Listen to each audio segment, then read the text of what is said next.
ఇంత పెద్ద parcel box లో ఏముంది?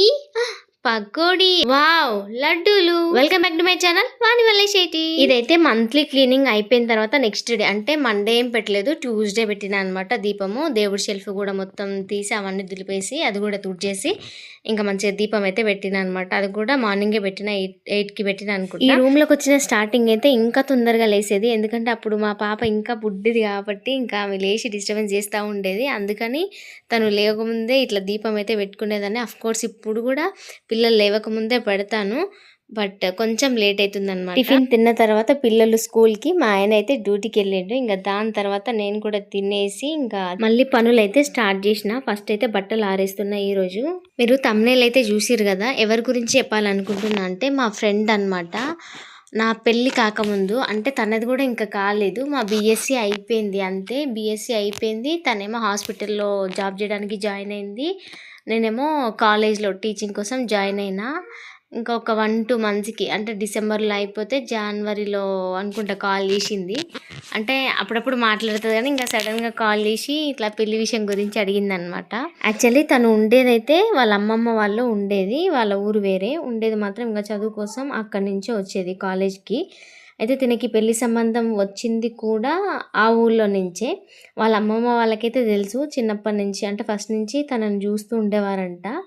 సో అట్లా ఇంకా ఫిక్స్ చేద్దామని అనుకుంటున్నారంట. అదే విషయం నాకు ఫోన్ చేసి చెప్పింది, ఇట్లా ఒక అబ్బాయి ఉన్నాడే మా అమ్మమ్మ వాళ్ళ ఊరే అంట, ఫస్ట్ నుంచి చూస్తున్నారంట, మంచోడంట, ఇట్లా నాకు తనకి పెళ్లి చేద్దామని చూస్తున్నారు అని చెప్పింది. ఇంకా సర్లే మరి చేస్తా అంటున్నారు కదా, చేసుకో, ఇంకేది, ఇంకా బీఎస్సీ కూడా అయిపోయింది కదా, జాబ్లో కూడా జాయిన్ అయినావు, ఇంకా సెటిల్ అవుతుండొచ్చు, చేసుకో అని నేను చెప్పిన. కానీ నాకు ఆ అబ్బాయిని చేసుకోవాలని లేదే, ఎందుకంటే మనకి సెట్ అవుతుందా కాదా ఎట్లుంటుందా అని నిన్ను అడుగుదామని చేసిన. నువ్వు ఏం చెప్తావో చెప్పు, నువ్వేది చెప్తే అది చేద్దాం అనుకుంటున్నా అని అడిగింది. అరే ఇష్టం ఉండేది నీకు, నీ తర్వాత మీ పేరెంట్స్ కదా, నన్ను ఎందుకు అడుగుతున్నావు అని నేను అడిగిన అనమాట.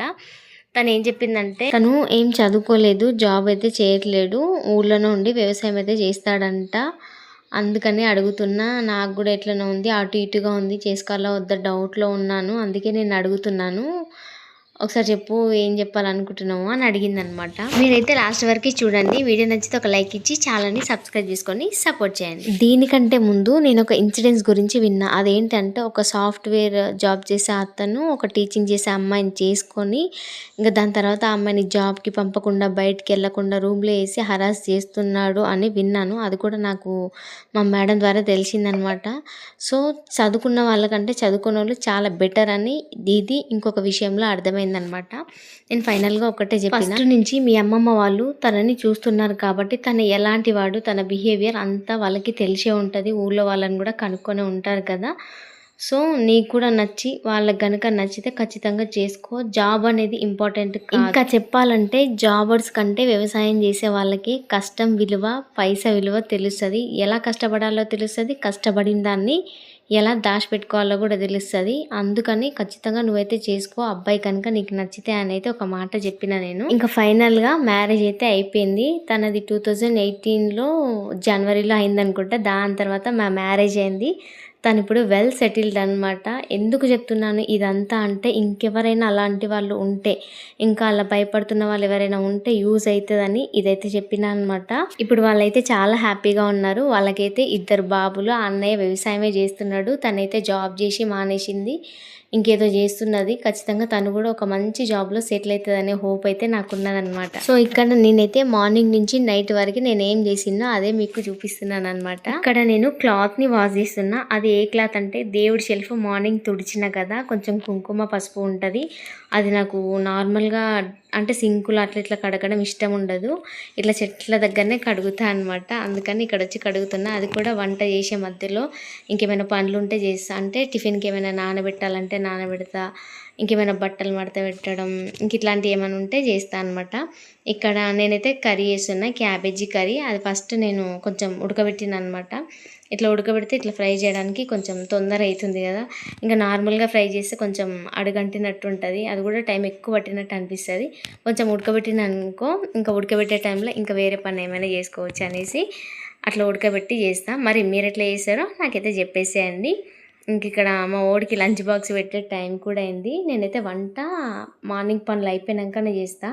మార్నింగ్ అయితే చెయ్యను. 11కి స్టార్ట్ చేసి ఇంకా 12 వరకు కంప్లీట్ చేసి వాడికైతే బాక్స్ ఇచ్చేస్తా. ఇప్పుడు వాడికి పెట్టేది వాడి బాక్సే అనమాట. మార్నింగ్ అయితే పంపించను నేను.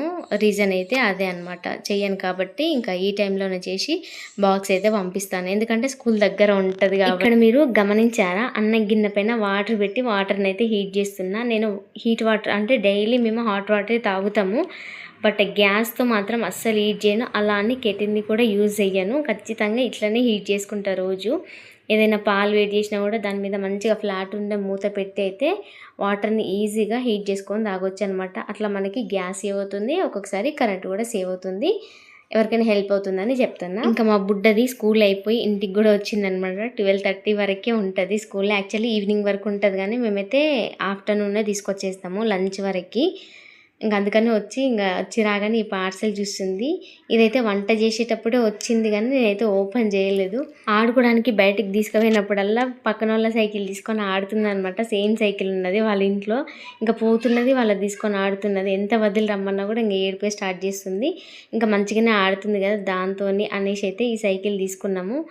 బాగుంది. ఎవరికైనా కావాలంటే లింక్ అయితే నేను డిస్క్రిప్షన్లో ఇస్తాను, ఒకసారి అయితే చెక్అవుట్ చేయండి. తీసుకున్నది అయితే ఫ్లిప్కార్ట్లో. కాస్ట్ వచ్చేసి 750. లైట్స్ కూడా ఉంటాయి అనమాట. మనకు అది డేలో కనిపించదు కానీ నైట్లో కనిపిస్తాయి. ఇంకా దాని తర్వాత అన్నం తిని ఇంకా గిన్నెలు ఏమన్నా ఉంటే తోమి ఆలోపు మళ్ళీ మరిషిగాడు వచ్చింది. ఇంకా వాడికి అది ఇది చేసి మళ్ళీ వాడిని పడుకోబెట్టి నేనైతే మళ్ళీ పనులు అయితే స్టార్ట్ చేసిన. మధ్యలో ఫోన్ కూడా చూస్తాను. ఇప్పుడు నేనైతే లడ్డూలు చేద్దామని ఇవన్నీ వేయించి పెట్టుకుంటున్నాను అనమాట. లడ్డూలు అయిపోయి 4-5 డేస్ అయితే అవుతుంది. ఇంకా అదంతా పని ఉన్నదనేసి ఈ లడ్డూలు చేయడం మానేసిన. ఇంకా లడ్డూలు లేవని బూందీ లడ్డు కొనుక్కొచ్చింది. అది కూడా నేను ఒక్కదాన్నే తిన్నా, 1/2 kg లడ్డు ఇన్ని రోజులు. నిజంగా చెప్తున్నా, మళ్ళీ చెప్తున్నా, చదువుకున్నోడు కంటే శాఖలోడు నయం అని అంటారు కదా, అట్లా జాబర్స్ కంటే వ్యవసాయం చేసేటోళ్ళు చాలా బెటర్. కానీ అందరూ అని గ్యారంటీ అయితే ఇవ్వలేం కదా. ఇక్కడ నేను లడ్డూల కోసం అయితే కొంచెం అంటే మెజర్మెంట్ వైజ్గా ఏం చెప్పను. అంటే బాదం, పిస్తా, జీడిపప్పు, ఇంకా మినపప్పు, పల్లీలు ఇవైతే వేసిన అనమాట. ఇంకా నువ్వులు లేవు, వేద్దాం అనుకున్నా ఉంటే. ఇదిగోండి వేయించి పెట్టుకున్నా. నేను వేసింది అయితే ఇవే. ఎందుకు ఇవన్నీ కలుపుతా అంటే మనకి అన్నీ ఒకేసారి తిన్నట్టు అనిపిస్తుంది అనమాట. అందుకే నేను ఇవన్నీ వేస్తాను. ఇక అవన్నీ వేయించి పక్కన పెట్టుకున్నా. అవి చల్లారే లోపు ఇంకేదైనా స్నాక్ చేద్దామని చేస్తున్నా. అది కాకుండా ఇంట్లో క్యాలీఫ్లవర్ ఉండే, అది ఇంకా కర్రీ చేయాలా ఏం చేయాలని అడిగితే ఇంకా పకోడీ చేయమని అన్నారు మా వాళ్ళు. అందుకని ఇంకా పకోడీ చేద్దామని ఇట్లయితే చేస్తున్నా. ఇంట్లో స్నాక్స్ కూడా ఏం లేవు, అప్పలు కూడా అయిపోయి వచ్చినాయి. అందుకని చేద్దామని కలుపుతున్నా అనమాట. ఇందులో నేను ఈసారి ఆనియన్ వేసిన. ఒకసారి కొత్తగా ట్రై చేద్దాం ఎట్లుంటుందో. ఆనియన్ కూడా కలిపితే అని వేస్తున్నా, బట్ ఫైనల్గా అంతేం టేస్ట్ అనిపించలే నాకు. ఎందుకు అంటే ఎక్కువ క్యాలీఫ్లవరే ఉంది కాబట్టి ఆనియన్ తక్కువ వేసిన, కొంచెమే వేసిన, ఒక చిన్నది వేసిన అంతే. అందుకని నాకు అంత పెద్దగా టేస్ట్ ఏం ఎక్స్ట్రా అనిపించలేదు, వేరేది కూడా అనిపించలే. నార్మల్గా క్యాలీఫ్లవర్ పకోడీ లాగా అనిపించింది అనమాట. ఏమేసాం క్యాలీఫ్లవర్ పకోడీ అందరికి తెలుసు కదా. సరే, తెలియని వాళ్ళ కోసం మళ్ళీ చెప్తా. శనగపిండిలో కొంచెం వాము, టేస్ట్కి తగినట్టుగా ఉప్పు, కారం వేసి కలుపుకోవాలి అంతే. ఇంకేం వేస్తాం, కొందరు మసాలా కూడా వేస్తారు కానీ నేనైతే ఏమి వేయను. బట్ క్యాలీఫ్లవర్ని మాత్రం ఫస్ట్ ఉడకబెట్టి పెట్టుకోవాలి. అందులో ఏమైనా పురుగులు ఉంటాయి అంటారు కదా, సో అట్లా అనమాట. ఫస్ట్ ఉడకబెట్టి పెట్టుకుంటాం కాబట్టి పకోడీ అయితే కొంచెం మెత్తగానే ఉంటుంది, అంత కరకర అన్నది. బట్ చేసినప్పుడు మాత్రం కరకర అన్నది. ఇంకా నేను బాక్స్లో వేసి మూత పెట్టి నైట్ తినే లోపటికే అది మెత్తగా అయిపోయింది అనమాట. షాప్లో కొనుక్కొచ్చినంత అయితే ఉండదు, ఎందుకంటే దాంట్లో వేరేవి కలుపుతారు. నెక్స్ట్ ఫుడ్ కలర్ కూడా యాడ్ చేస్తారు కాబట్టి మనకి ఎంతైనా హోమ్ మేడ్ ఫుడ్ హోమ్ మేడే కదా. ఇంకా అట్లా పకోడీని అయితే చేసిన. ఆలోపు మా వాళ్ళు కూడా లేచిర్రు అనమాట. ఇంకా వాళ్ళ లొల్లి మామూలుగా ఉండదు. ఇంకా స్నాక్ చేస్తున్నా అంటే ఇంకా అదొక ఫీల్ కదా. అట్లా అనమాట. పకోడీ అయితే ఇట్లా వచ్చింది. ఎవరైనా కొత్త వాళ్ళు, తెలియని వాళ్ళు చూస్తున్నారేమో అని చెప్తున్నాను. ఫైనల్గా పకోడీ అయితే రెడీ అయిపోయింది. నాది ఇది గంటే కొంచెం విరిగిపోయిందనమాట. అందుకని ఇంకో గంట హెల్ప్ తీసుకొని అందులో వేస్తున్నాను. మళ్ళీ లడ్డూల లొల్లి ఏంద్రా అనుకుంటున్నారా? అప్పుడు వేయించి పెట్టినా కదా, ఇంకా పకోడీ చేసే వరకే ఈవినింగ్ అయింది. మళ్ళీ ఈవినింగ్ ఊడ్చి పిల్లలు లేచి మళ్ళీ వాళ్ళకి అది ఇది చేసి హోంవర్కులు చేపించి మళ్ళీ వంట చేసి తిని మళ్ళీ గిన్నెలు తోమి మళ్ళీ అది ఇది సదిరి ఇంకా వాళ్ళకి కొద్దిసేపు టీవీ ముందర కూర్చోబెట్టి అయితే మళ్ళీ నేను ఇది లడ్డూల ప్రోగ్రామ్ అనేది పెట్టుకున్నా. ఎందుకంటే మళ్ళీ ఇవి పక్కన ఉంచితే చేయకుండా కింద పడితే ఇంకా అవి ఏవేవో అయితే ఇంకో ఎక్స్ట్రా పని అవుతుంది. అందుకని ఫైనల్గా నేనైతే లడ్డూలు చేస్తున్నా. మాకైతే ఈ లడ్డూలు లేకపోతే నిజంగా ఇంట్లో ఏదో లేనట్టే అనిపిస్తుంది. స్నాక్ కూడా ఏదో వెతకాలిగా అప్పటికప్పుడు. ఇది ఉన్నదనుకోండి, ఇది ఒకటి పెట్టేసి దీంతో పాటు ఇంకేమైనా పెడితే సరిపోతుంది. ఇంకేం వెతకొద్దు, ఇంకేం ఆలోచించొద్దు. అందుకని ఖచ్చితంగా ఏదో ఒక విధంగా లడ్డు అయితే చేస్తాను. నేను ఇక్కడ హనీ వేసిన కదా, స్వీట్ సరిపోలేదని ఏమి వేయలేదు. బెల్లం వేసిన, డేట్స్ వేసిన లడ్డు మంచిగానే వస్తుంది. బట్ ఇంకొంచెం పొడి ఉన్నది, ఇంకా చుట్టుకుంటూ చేయొచ్చు కానీ లేట్ అవుతుంది. ఇంకా నైట్ అయింది కదా, ఇంకొంచెం హనీ వేస్తే తొందరగా చేయొచ్చు అని కొంచెం హనీ కూడా యాడ్ చేసుకున్నాను అనమాట. నెయ్యి అంత అవసరమా అనిపిస్తుంది, ఎందుకు అనవసరంగా ఇందులో అనిపిస్తుంది. సో అందుకని నెయ్యి అయితే ఇక్కడ మా వాళ్ళు ఎప్పుడెప్పుడు అయితే ఆ లడ్డూలు ఎప్పుడెప్పుడు తినాలా అని చూస్తారనమాట. లడ్డూలు అంటే అంత ఇష్టము. ఫైనల్గా లడ్డూలు అయితే కంప్లీట్ చేసేసిన. టైం అయితే 10:30 అయింది అప్పటికే. మీకు మా కిచెన్లో ఒక కొత్త లుక్ని చూపిస్తా అన్నాను కదా, అదే ఇదనమాట. స్టిక్కర్ ఆన్లైన్లో తీసుకున్నదే, అసలు ఎందుకు తీసుకున్నాం అర్థం కాలే, బాగాలేదు, నాకైతే నచ్చలే. ఇదైతే గ్యాస్ దగ్గర పెట్టడం రాలేదని స్కేర్స్లా కట్ చేసేసినాము. అది మనకి ఈజీగా కనిపించి అంత మంచిగా కానీ గ్యాస్ దగ్గర కంటే ఇక్కడ బాగుంది. ఇంతవరకు చూసారు, నచ్చితే ఒక లైక్ ఇచ్చి ఛానల్ని సబ్స్క్రైబ్ చేసుకొని సపోర్ట్ చేయండి.